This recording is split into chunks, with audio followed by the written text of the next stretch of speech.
106.3 FM. Danger Az. Kalbimde sir gibi kalsın. Bazı sözler vardır ki herkese açık deme yolmuş. Odur ki sen de soruşma, sebebini söylemerem. Onsuz da söylesem artık hiç bunların manası yok.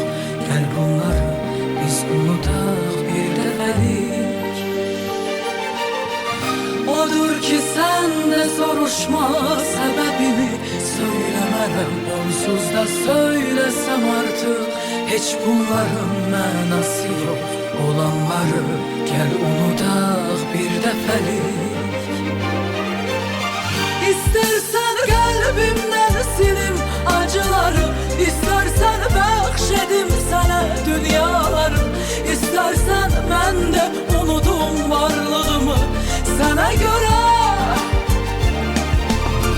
Yeter ki o gamli gözler yine gülsün, ötüp geçen hoş günlerim yana düşsün. Ben de bakın gam kederi tez unudum sana göre.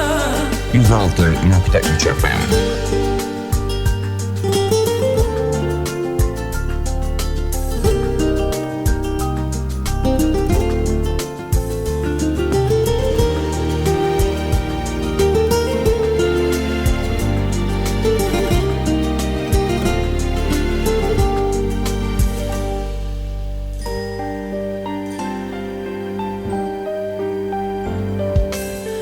Danger Az. Kalbimde sir gibi kalsın.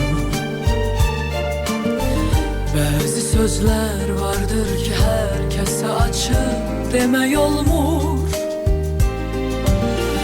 Odur ki sen de soruşma, sebebini söylemerem. Onsuz da söylesem artık hiç bunların manası yok.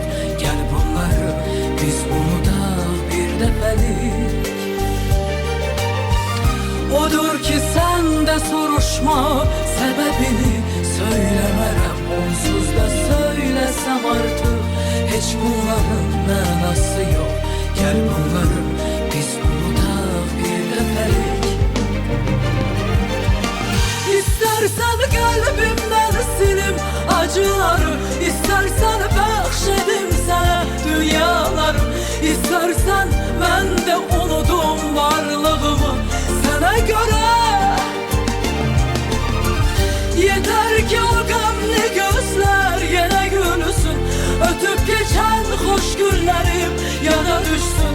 Ben de bakın gam kederi tez unudum sana göre.